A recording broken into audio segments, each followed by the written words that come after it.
오늘 말씀은 전도자인 우리 솔로몬이 무엇과 무엇을 서로 대조를 하면서 어느 것이 더 나으냐라고 하는 질문을 하면서 나는 이게 낫다라고 하는 자기의 의견을 피력하고 있습니다.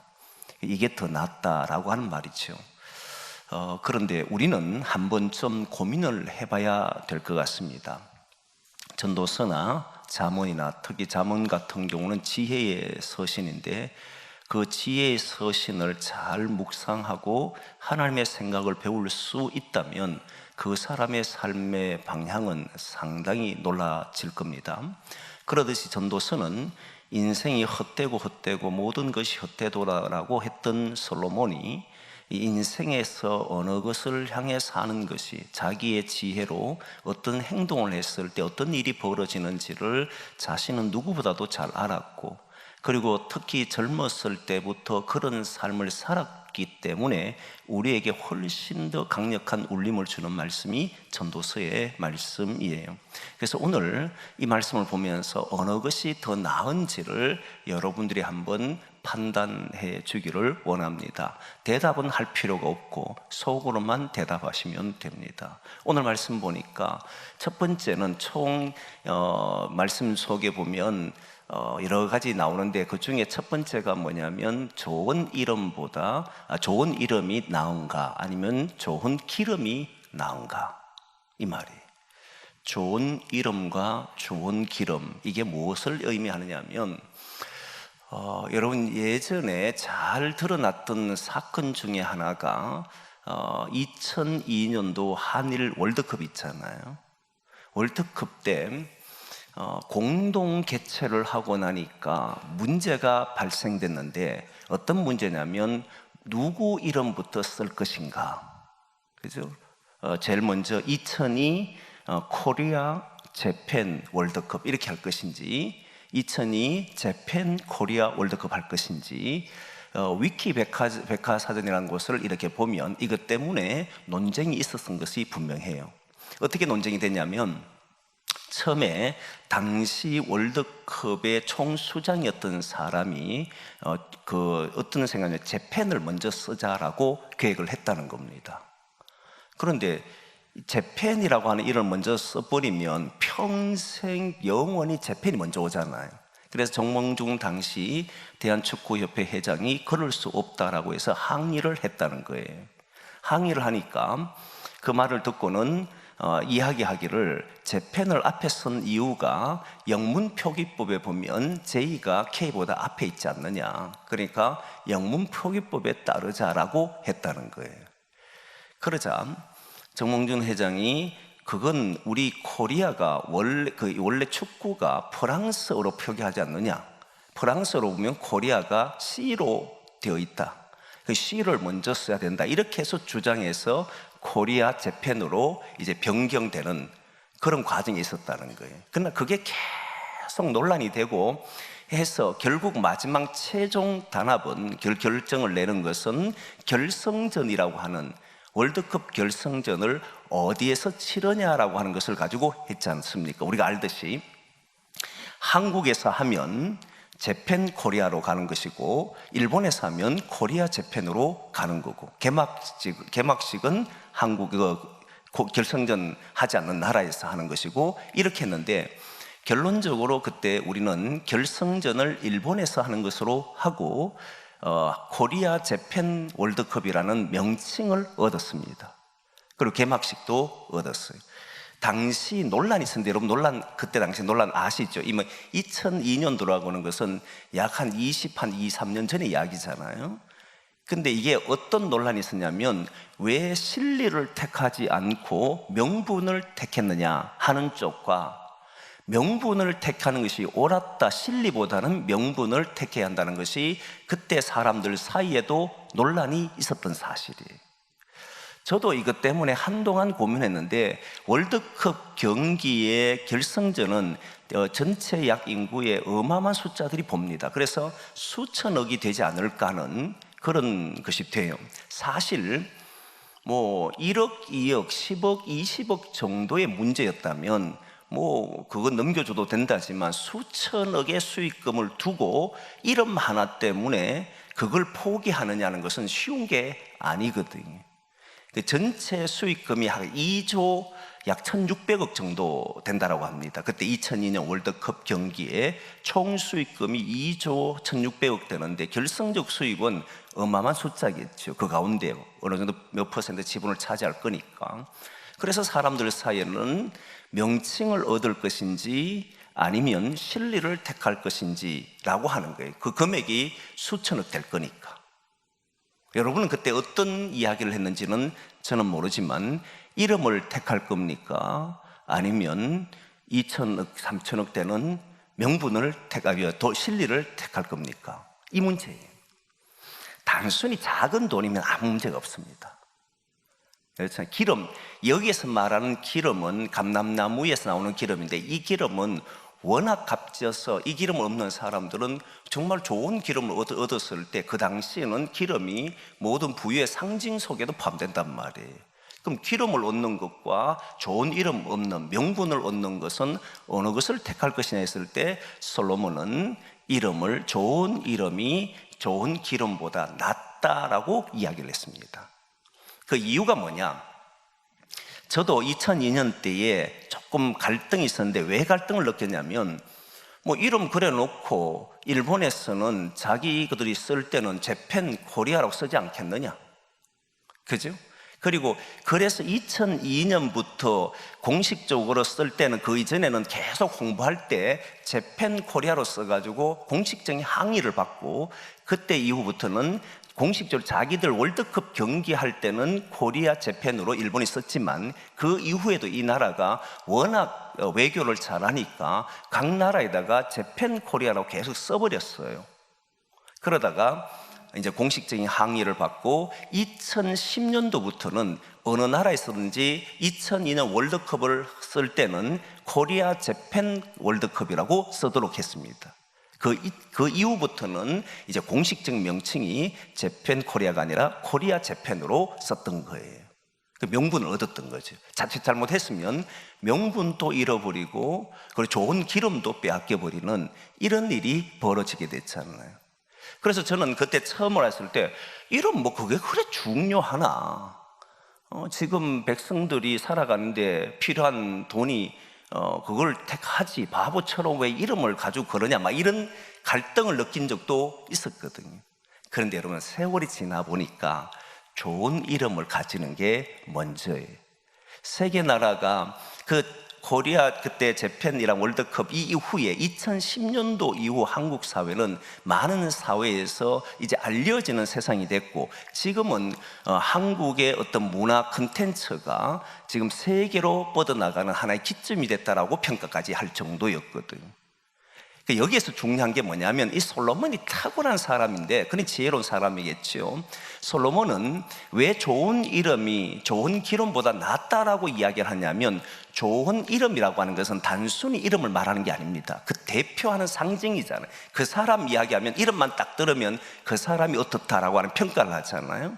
예를 들면 야곱 이름을 들으면 야곱은 속이는 자 이렇게 돼 있고 이스라엘 이러면 이스라엘은 하나님과 겨루어 이긴 자, 아브라함은 모든 사람들의 복의 근원이 되니까 그런 열방의 그 모든 나라들의 어떤 그런 복의 근원으로 세워지는 그런 사람으로 딱 이름만 들으면 알잖아요. 믿음의 조상 뭐 이렇게 된단 말이에요.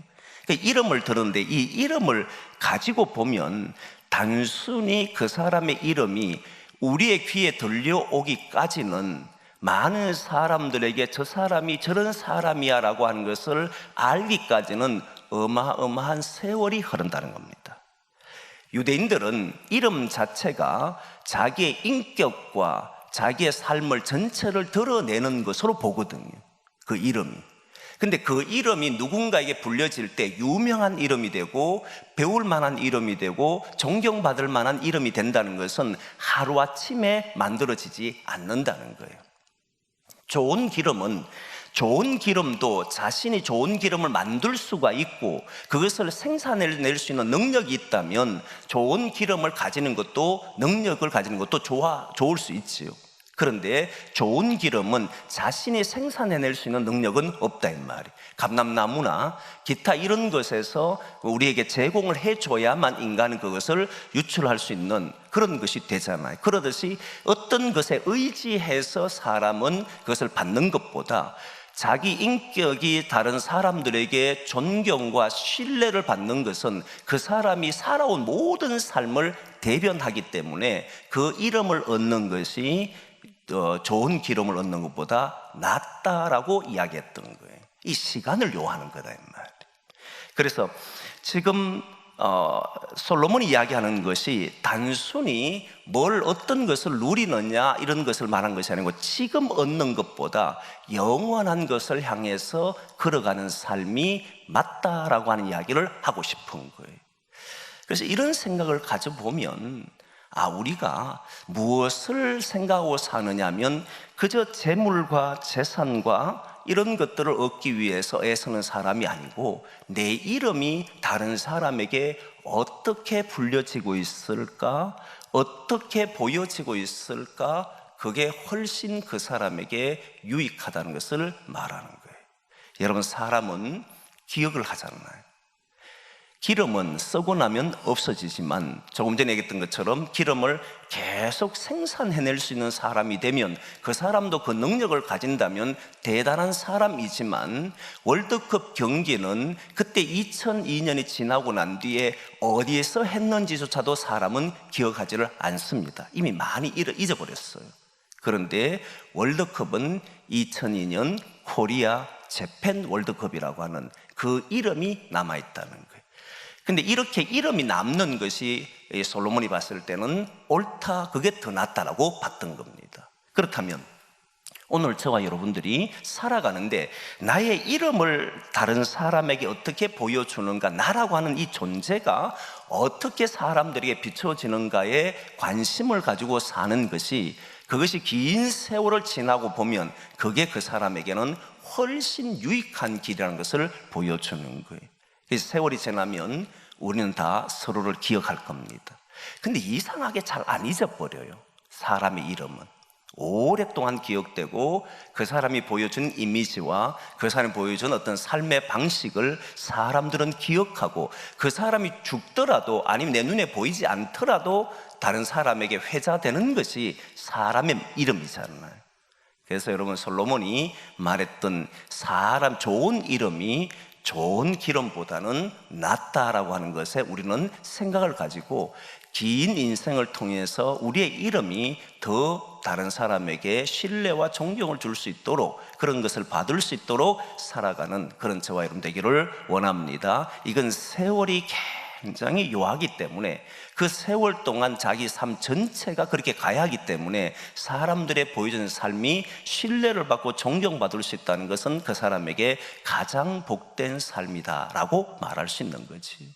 두 번째 말씀 보면 1절 말씀에 보면 좋은 기름과 좋은 이름에 대한 이야기 나오지만 이게 약간 어렵습니다. 여러분 보면 죽는 날과 출생하는 날 어느 것이 더 나은가? 어떻습니까? 죽는 날이 더 나은 것 같아요? 출생하는 날이 더 나은 것 같아요? 약간 헷갈리잖아요. 이건 사람마다 약간 다를 수 있습니다. 어떤 사람마다 다를 수 있냐면 지금 삶이 괴로운 사람은 죽는 날이 더 나은 것 같아요. 근데 지금 삶이 너무 행복한 사람은 출생한 날이 훨씬 더 좋은 날인 것 같아요. 이게 자기의 현재의 형편에 따라서 죽는 날이 좋다고 생각하는 사람도 있고 출생하는 것이 좋은 사람도 있고, 인생을 생각해 보면 인생이 괴롭다고 생각하는 사람은 차라리 이런 인생 맛보지 않고 그냥 빨리 죽는 게 낫다고 생각하는 사람도 있을 것이고, 인생을 살아봤는데 너무너무 즐겁고 좋다고 생각하는 사람들은 그 인생에서 출생해서 사는 것이 좋다라고 생각하는 사람도 있을 겁니다. 이건 사람마다 다를 수 있어요. 근데 여기에서 우리가 흔히 출생할 때를 잘 보면 출생하고 죽는 날에 비교되는 점이 있는데, 죽는 날에는 대부분은 슬퍼합니다. 물론 그런 유머들도 우리는 참 당혹스럽게 하지만 우리가 보기에 도저히 같이 있고 싶지 않는 사람이 죽으면 빨리 죽었다고 속이 시원해하는 사람도 있다고 이야기는 하지만 그래도 죽음이란 대체로 죽음은 사람을 슬프게 합니다. 그렇잖아요. 그런데 출생하는 거 보십시오. 출생할 때는 다 좋아합니다. 물론 예외적인 사람도 있어요. 원래 낳고 싶지 않았을 때 낳은 사람, 그런 상황과 형편에 따라서 출생하는 것을 복으로 생각하지 않는 사람도 있지만 출생할 때는 대부분 복으로 생각을 합니다. 그런데 죽는 것은 이제 삶이 끝났다라고 생각하기 때문에 헤어진다고 생각해서 죽는 날을 슬픈 날로 대부분은 받아들인다는 거예요. 그런데 솔로몬이 이상한 이야기를 합니다. 죽는 날이 출생한 날보다 낫다는 거예요. 그럼 여기에서 솔로몬은 뭘 말하고 싶은 것이냐라고 했을 때 단순히 출생하는 이 기쁨, 이거를 외면하고 싶은 이야기는 아닙니다. 죽음이 주는 슬픔을 그걸 비교하고 싶은 게 아니고 둘 사이에는 무엇이 있느냐면 신앙을 가진 사람들이 생각하는 방법이 있는데 죽는 것은 이제부터는 영원한 시간 안으로 들어간다라고 보는 거예요. 출생은 무엇이 되냐면 이제는 영원한 시간으로 들어가는 것이 아니라 시간의 한계를 가지고 태어난다고 보는 겁니다. 그러니까 태어나는 순간에는 자기의 목숨이 100년을 살지 90년을 살지 그 세월을 보내는 시간을 말을 하는 것이고 죽음은 이제 하나님 앞에서 영원한 시간을 가지는 것을 생각하는 거예요. 그런데 사람들이 출생할 때는 너무너무 기뻐하는데 사실 출생하고 난 뒤에 이 기간이 기껏 해도 지금은 100년이잖아요. 그런데 시편 같은 경우는 70이고 강건한 80이다라고 이야기하는 그 정도의 횟수밖에 되지 않는데도 불구하고 사람들은 출생하는 것을 좋아하는데 솔로몬은 영원한 것을 사모해야 된다 이렇게 봤던 거예요. 그러니까 죽음이 끝으로 본 것이 아니고 죽음은 하나의 시작으로 보았던 것이고 시작으로 봤기 때문에 그 죽음 이후의 삶을 위해서 살아가는 것이 여기에서 100년을 사는 삶을 위해서 살아가는 것보다는 훨씬 유익하다라고 이야기를 했던 겁니다. 그렇습니다. 우리는 신앙을 가지고 보니까 이 땅에 살아가는 삶이 모든 삶의 마무리되는 게 아니에요. 이 땅의 삶이 죽음으로 끝이 나는 것이 아니고 죽는 순간부터는 우리는 제2의 시간을 가진다라고 이야기하잖아요. 인간은 시간을 유한한 시간이라고 하는 이 세상의 시간을 가지고 있고 죽음이란 관문을 통과하게 되면 그때부터는 하나님 안에서 영원한 시간, 영생을 누리는 삶이 되잖아요. 그럼 기독인들, 신앙인들은 뭘 하느냐면 이 땅에 태어나서 여기에서 누리는 삶만을 생각하는 것이 아니고 영원한 삶을 통해서 살아가는 삶을 생각하기 때문에 출생을 기뻐하는 것이 아니고 죽음 그날을 기뻐하고 그날을 준비하고 그날을 위해서 살아간다 그런 말이거든요. 사랑하는 성도 여러분, 저와 여러분은 하나님께서 주시는 이 세상의 삶이 끝이 아니라 영원한 삶인 줄 알고 영원을 사모하며 사는 사람들이 되기를 원합니다. 그러면 죽는 날이 슬픈 날이 아니에요. 물론 인간적으로는 슬플 수가 있고 인간적으로는 헤어지기 때문에 아쉬운 마음도 있을 수 있지만 그러나 하나님 품 안에서 영원한 삶을 살기에 그 안에는 세상이 빼앗아갈 수 없는 기쁨이 있는, 그래서 죽는 것이 오히려 복이 되는, 그래서 요한계시록 보면 주 안에서 죽는 자가 복이 있다라고 말씀하신 것처럼 죽음이 오히려 출생보다는 영원한 삶을 누리기 때문에 복이 있고 낫다라고 이야기를 했던 겁니다. 그러면 우리는 어떻게 살아야 되냐면 오늘 여기에서 뭔가를 하려고 막 발부둥치는 것이 아니라 하나님 안에서 영원히 사는 삶을 가지고 나는 오늘 여기에서 어떻게 살 것인가, 이걸 항상 기억해야 된다는 거예요. 그래서 전도서는 우리에게 삶과 연결돼서 계속해서 말씀한다는 겁니다. 이제 세 번째는, 여러분 세 번째 말씀은 2절 말씀인데 초상집에 가는 것과 그리고 잔치집에 가는 것을 비교했습니다. 어느 것이 나은가? 초상집에 가는 것과 잔치집에 가는 것.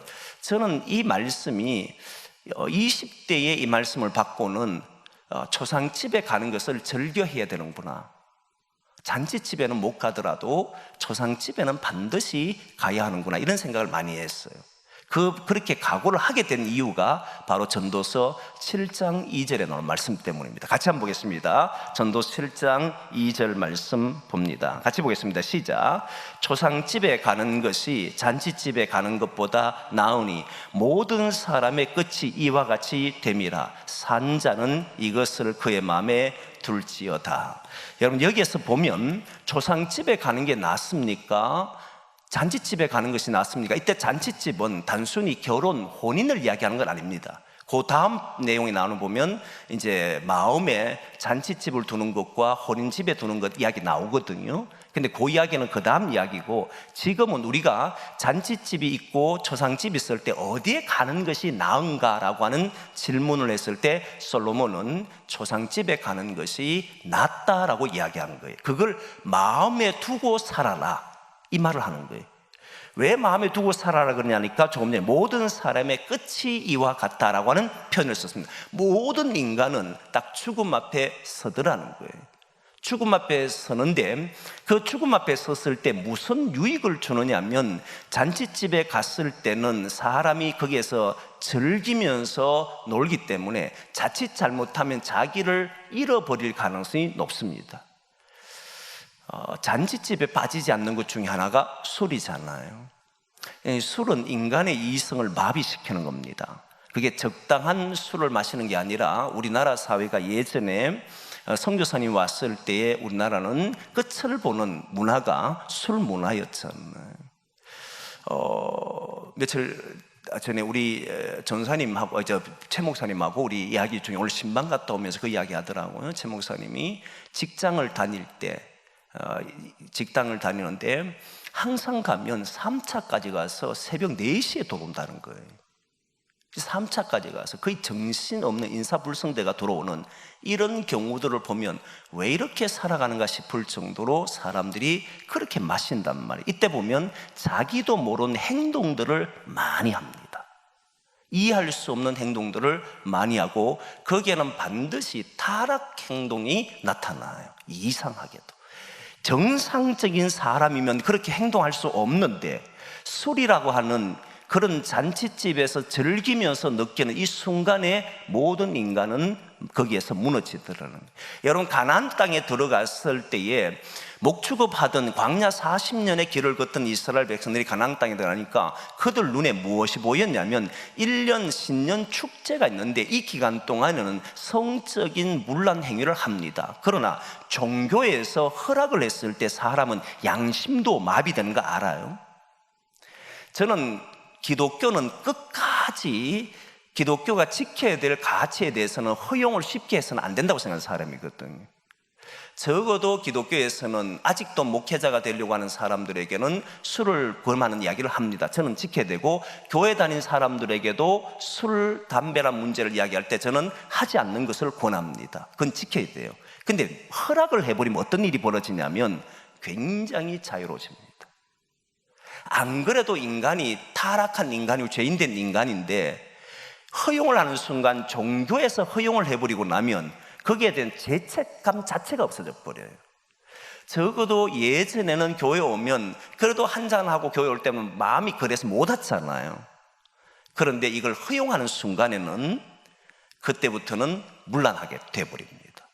그러면 저는 다른 사람들이 이렇게 길을 가다 우리 믿는 사람들 중에 술을 마시는 사람도 보기도 하고, 그 다음에 여러 개 담배 하는 사람도 보기도 하는데, 거기에 대해서 아주 제가 문제를 삼느냐, 그러진 않아요. 저는 또 개인의 사정이 있으니까. 그러나 공동체가 지켜야 되는 이 선에 대해서는 철저하게 가져야 된다는 생각을 가지고 있습니다. 공동체에서 허용하는 순간에는 어떤 행위도 그들은 정당화가 돼버리기 때문에, 특히 종교에서는 그 윤리적인 행위에 대해서는 좀 더 철저하게 가질 필요가 있다고 생각하는 사람이에요. 그래야만 양심에 흔들림이 없는 거예요. 그런데 가나안 땅에 들어갔을 때, 가나안 땅에서는 바알신과 아세라신, 바알신은 남성신이고 아세라신은 여성신입니다. 둘이가 어쨌든 풍년이 되려고 하면 성적 문제가 해결돼야만 되기 때문에 사람들은 성관계를 허락해 줬어요. 그러다 보니까 그 당시의 사람들이 성적 문란이 극도에 달합니다. 그래서 바알 신전에 아세라 신전에는 여사제들이 어마어마하게 많았습니다. 자유로웠으니까. 자, 그런데 유대인들, 하나님의 택함 받고 광야길을 걷고 왔던 사람이 가나안 땅에 딱 들어가서 농경 문화에 들어갔습니다. 신년 초에 자유를 딱 줬어요. 이겨낼 수 있었을 것 같습니까? 아니면 졌을 것 같습니까? 이 종교에서 허락을 하니까, 이 땅에서 허락하니까 사람들은 자유를 느껴버렸어요. 그래서 유대교라고 하는 유일신을 섬겼던 유대교에 가지고 있던 말씀보다는 그 땅의 가치를 가지고 살다 보니 타락에 빠지기 시작했고 무너졌던 거예요. 이게 전부 뭐냐면 축제였습니다. 축제는 잔치였던 거예요. 이런 축제가 가지고 있는 위험성이 있다는 겁니다. 그래서 여러분, 초상집에 가는 사람이 잔치집에 가는 것보다 낫다라고 하는 솔로몬의 이유는 이 잔치집에서 주는 인간을 마비시키는 이런 행위가 아니라 죽음 앞에 섰을 때 인간이 가지게 되는 고민들, 정말 이 인생이 이렇게 허무하게 끝날 수밖에 없는가? 그럼 우리는 어떻게 살아야 하는 것인가? 그리고 이 죽음 넘어서는 어떤 일이 있는가? 끊임없이 고민할 수밖에 없는, 자기 삶을 돌아볼 수밖에 없는 것이 이 잔치집이 아니라 바로 초상집에 갔을 때 우리가 배울 수 있는 것이라는 거예요. 사람이 배우는 길에 서는 사람이 훨씬 더 낫습니다. 즐기는 곳에 있는 사람보다 배움에 있는 사람이 훨씬 더 유익하다는 사실을 말을 하는 거예요. 그래서 초상집에 가는 사람들이 잔치집에 가는 사람보다 낫다라고 하는 이 말은 저도 거기에 공감합니다. 잔치집에 가면 우리의 마음이 풀어지지만 초상집에 가면 그래도 그 사람을 위로하려고 하고 죽음에 대한 생각을 다시 한번 하게 되고 인생이 무엇인가를 고민할 수 있는 시간이 되기 때문에 훨씬 더 유익하다고 생각합니다. 그래서 여러분들도 저와 함께 잔치집에도 가야지만 그 잔치집보다는 초상집에 가는, 위로해주러 가는 그것을 택할 수 있는 사람들이 되기를 소망합니다. 그게 훨씬 더 유익하다는 거예요. 그리고 또 다음 이제 네 번째 말씀은 보면 이제 참 이게 여러분들이 고민해 볼 필요 있는데 3절 말씀인데요. 이런 말씀해요. 슬픔이 웃음보다 낫다는 이야기 있습니다. 한번 보겠습니다. 3절 말씀 같이 보겠습니다. 시작. 슬픔이 웃음보다 나음은 얼굴에 근심하는 것이 마음에 유익하기 때문이니라. 여러분 어떻습니까? 슬픔과 웃음 어느 게 낫습니까? 저는 이 말씀을 듣자마자 진짜 고민을 했습니다. 슬픔이 낫나? 웃는 게 낫지 않나요? 그럼 오늘부터 죽을 인상을 하고 살아야 되는데 이거는 받아들이기는 좀 어렵고, 그래서 이걸 어떻게 받아들여야 되지 이 생각을 했습니다. 저는 웃는 게 좋거든요. 사람들도 다 그렇게 생각할 거 아닙니까? 근데 솔로몬이 하여튼 독특해요. 근데 솔로몬이 깨닫고 젊었을 때부터 어떻게 살았는지를 보면 이 웃음보다는 슬픔을 택했다는 걸 알 수가 있습니다. 이때 슬픔은 무엇을 말을 하냐 하면은 단순한 슬픔이 아니에요. 카아스라고 하는 단어인데 이 단어는 어디에 쓰였느냐 하면 아기를 갖지 못했던 우리 한나가 너무 괴로워했잖아요. 그때 근심을 이야기할 때, 이 슬픔을 이야기할 때 딱 이 단어를 썼습니다. 카스라고 하는 단어를 한번 보겠습니다. 사무엘상 1장 말씀입니다. 사무엘상 1장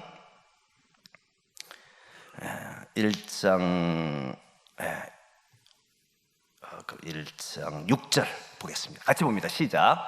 여호와께서 그에게 임신하지 못하게 하심으로 그의 적수인 버닌나가 그를 심히 격분하게 하여 괴롭게 하더라. 이 괴롭게 했을 때 이게 슬픔을 말하는 거예요. 너무 괴로워서 슬픔 속에 사는, 이게 여러분 좋습니까?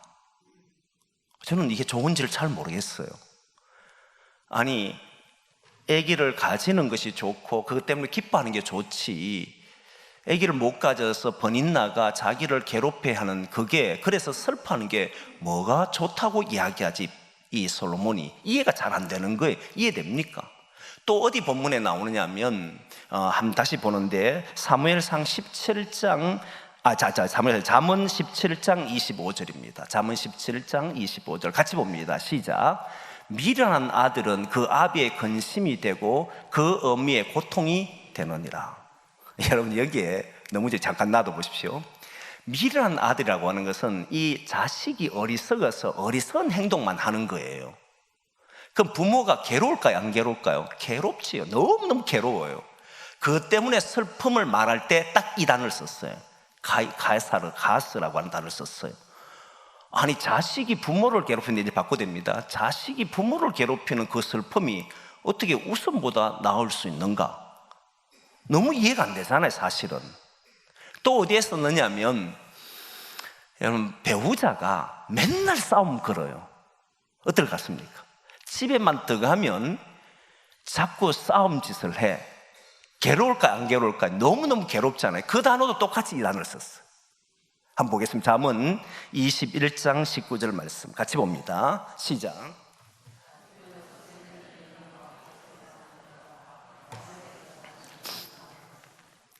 광야에 사는 게 훨씬 낫다 그러잖아요.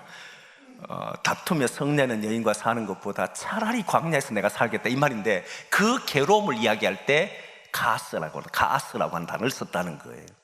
이 정도로 괴로운 삶이잖아요.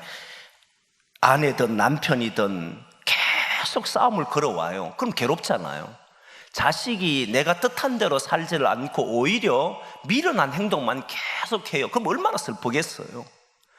아내가 그 자식을 낳지 못해서 지금은 여러분 보면 이제 자식이 없어도 전혀 문제가 되지 않는 세상이 되었습니다. 이제는. 그러나 얼마 전까지만 해도 자식이 없는 사람은 집에 들어가면 부모조차도 말을 못할 정도로 그렇게 했던 때가 있었잖아요. 이제는 그런 것 때문에 고민을 하지 않는 시대가 왔지만, 그래도 고대 사람들은 그게 자신의 잘못인 줄 알고 괴로운 세월을 보냈잖아요. 마치 사라가 자기 아기가 없자 하가를 통해서 아기를 갖도록 했던 그 괴로움은 누구도 상상하기 어렵잖아요. 근데 그런 괴로움이, 그런 슬픔이 웃음보다 낫다는 거, 이게 말이 안 되는 겁니다. 그럼 이 웃음은 도대체 어떻게 썼는가? 이것과 대조하는 웃음은 뭘로 썼느냐 보니까 세호크라고 하는 단어를 썼는데, 이 세호크라고 하는 단어는 어떤 의미냐면은 인간적인 웃음을 말하는 거예요.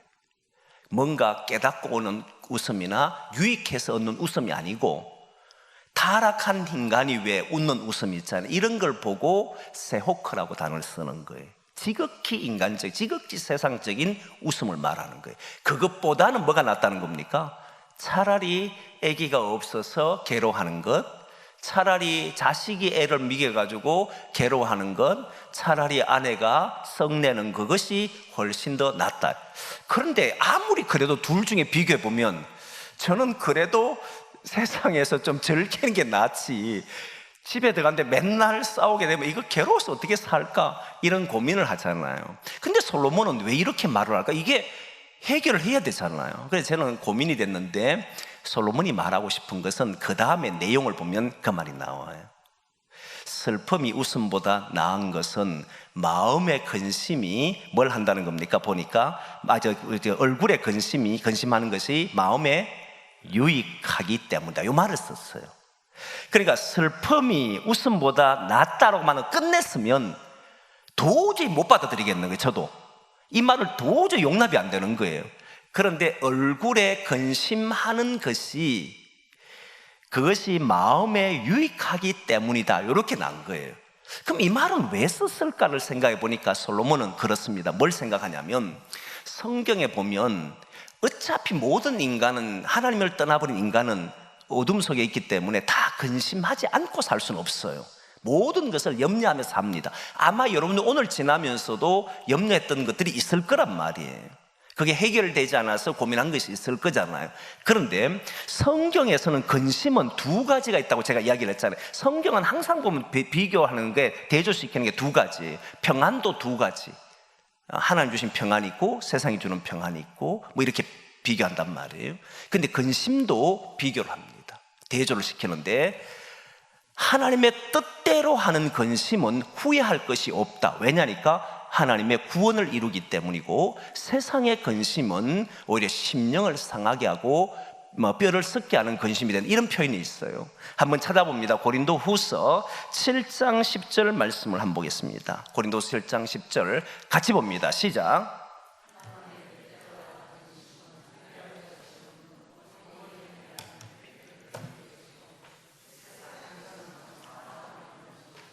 아멘. 여기에 중요한 게 근심이에요. 근심은 두 가지인데, 하나는 구원을 이루기 위해서 하는 근심이 있고, 하나는 자기를 점점 사망으로 이르도록 하는 근심이 있다는 거예요. 사망에 이르도록 하는 근심은 마찬가지로 아기가 없을 때, 그리고 아내가 다투기를 원할 때, 또는 남편이 다투기를 원할 때, 또는 미련한 아들이 자꾸 미련한 짓을 할 때 그 근심이 생기면 누구나 괴롭습니다. 이 괴롭지 않는 사람이 없어요. 그런데 여기에서 중요한 솔로몬은, 이 근심은 얼굴에 근심을 가진다는 것은 모든 사람들이 볼 때에 참 안 됐다라고 생각이 들잖아요. 얼굴 빛이 어두운 사람들 보면 그렇습니다. 그런데 그 근심을 구원을 이루는 근심으로 바꾼다는 거예요. 이게 중요합니다. 신앙인은 뭘 하느냐? 어차피 이 땅 위에 살아가는데 근심하며 살고 염려 속에 사는데, 그 근심을 뭘로 바꾼다는 거예요? 하나님의 뜻대로 근심하자는 거예요. 하나님의 뜻대로 근심하게 되면 그 삶 자체가 우리는 웃는 사람보다 훨씬 더 유익하다는 거예요. 세상의 즐거운 것을 누리면서 근심 없는 것처럼 살지만, 그러나 사실 보면 그도 웃을 때는 좋지만 삶에 돌아가면 근심, 해결되지 않는 근심 때문에 살아가거든요. 잠시 웃는 것을 가지고 사는 게 아니잖아요. 모든 인간은 잠시는 웃어도 또 돌아가면 또 괴로움 속에 산단 말이에요. 그런데 그럴 바에는 차라리 하나님의 뜻대로 근심하는 사람들이 훨씬 더 낫다. 왜? 그게 우리를 유익하게 하기 때문이다. 그렇게 이야기하는 거예요. 그래서 저는 여러분들에게 솔로몬이 말했던 것처럼 몸에 우리에게 있는 이 근심들이 몸에 양약이 되도록 근심했으면 좋겠습니다. 내게 일어난 일을, 나에게 벌어진 일을, 내가 겪지 말아야 될 일이지만 겪게 될 수밖에 없는 상황이 되면 그것 때문에 막 괴로워하고 아파하고 뼈가 막 썩고 잠도 안 오고, 그래서 잠자도 제대로 개운하지도 않고 일어나 몸이 찌뿌둥하고 계속 그래 되면 몸 점점 축나게 되잖아요. 그런데 저는 이렇게 권하고 싶어요. 그 문제는 하나님이 해결하신다. 우리가 해결할 수 있는 게 아니에요. 해보시면 알잖아요. 어떤 근심을 내도 우리가 해결할 수 없습니다. 마태복음 6장의 말씀을 보면 6장 말씀 볼 때 너희는 염려하지 말라라고 이야기하는데, 그 염려하지 말라의 끝으로 가면 뭐가 있냐면 하나님에 대한 이야기가 나오잖아요. 모든 것을 이루시는 이는 하나님에 대한 이야기가 나와요. 결국은 하나님이 해결하신다. 그래서 여러분들 지금 근심이 있습니까? 그러면 저는 오늘 또 하나님에게 여러분의 근심을 맡겼으면 좋겠습니다. 맡기라. 맡기고 나면 어떤 일이 벌어지냐면, 해결되느냐라고 했을 때 여전히 숙제처럼 남아있고 계속 근심할 수밖에 없는 문제는 우리를 누르고 있습니다. 근데 이 문제의 해결은 내가 할 수 없는데 자기가 해결하려고 하니까 괴로운 거잖아요. 하나님 앞에 딱 맡기고 나면 뭐 하느냐면, 나는 여기에서 하나님이 원하는 도구는 어떻게 될 것인가, 내가 할 수 있는 것만 걱정하고 내가 할 수 있는 일을 위해서 해보면 거기에 하나님의 역사를 보게 될 텐데, 해결할 수 있는 모든 해결은 하나님이 하시는데 내가 해결할 수 있는 것처럼 주장해버리면 결국 뼈도 썩고 몸도 약해지고 아무것도 해결하지 못하는, 그래서 인생을 살아가는 사람들이 되어버린다는 거예요. 저는 여러분들이 몸에 양약이 되는 근심을 했으면 좋겠다. 이 근심은 우리에게 유익할 겁니다. 얼굴에 근심 있는 사람은 그 근심으로 자기 삶을 살아가면 오히려 근심하지 않고 웃는 사람보다 못할지 모르지만, 그러나 그 근심이 하나님께서 해결하신 줄 알고 하나님에게 맡기고 내가 오늘 할 수 있는 일을 최선을 다하고 거기에 맞춰서 하면 지혜도 얻을 것이고 그 일을 감당할 수 있는 능력도 생길 것이고, 그때 그 사람은 우리의 몸에 도움이 되고 유익하다는 것을 알게 되는 줄 믿습니다. 여러분, 우린 교회가 하나님 나라 될 줄 믿습니까? 저는 믿어요. 그런데 내가 이룰 수 있느냐 물어보면 저는 없습니다. 단언코 없습니다. 어떻게 제가 이루겠어요? 그런데 주님이 이루셨다는 것은 저는 믿습니다.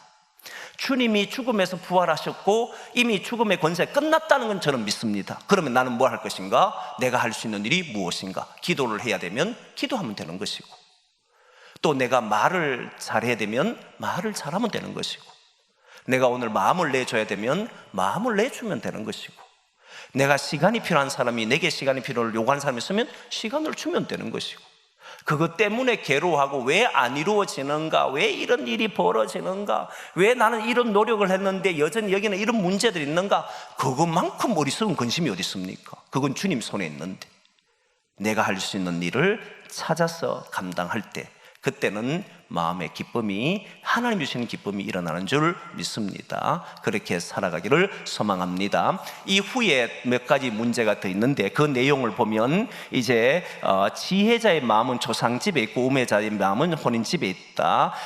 지혜로운 사람의 책망을 듣는 것이 우매자들의 노래를 듣는 것보다 낫다, 이런 이야기가 있는데, 이것은 다음 주에 다시 이어서 하도록 하겠습니다. 오늘 말씀에 따라서 우리는 좋은 이름을 가지기 위해서 기도해 주시라.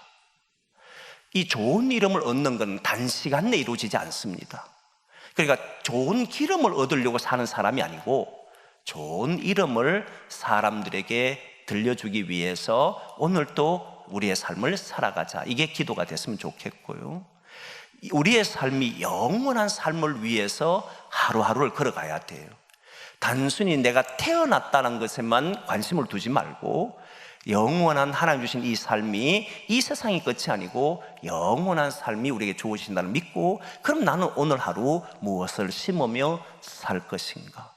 그리고 우리는 우리 자신을 마비시키고 우리 자신을 무너뜨리는 그런 인간의 쾌락된 곳, 즐거운 곳에 사는 사람이 아니고, 정말 죽음 앞에 섰을 때 인간은 어떻게 되는가, 인간은 끝내 죽음 앞에 서게 될 텐데 나는 그때까지 무엇을 하며 살 것인가, 그걸 고민하며 사는 사람이 되기를 바라고, 마지막 하나가 슬픔보다 웃음이라고 하는, 슬픔이 웃음보다 낫다는 걸 기억하고, 근심하되, 무슨 근심은 주여 내게 주신 이 문제, 각자에게 문제가 있을 때 그것 때문에 괴로워하지 말고 하나님 앞에 탁 맡기시라.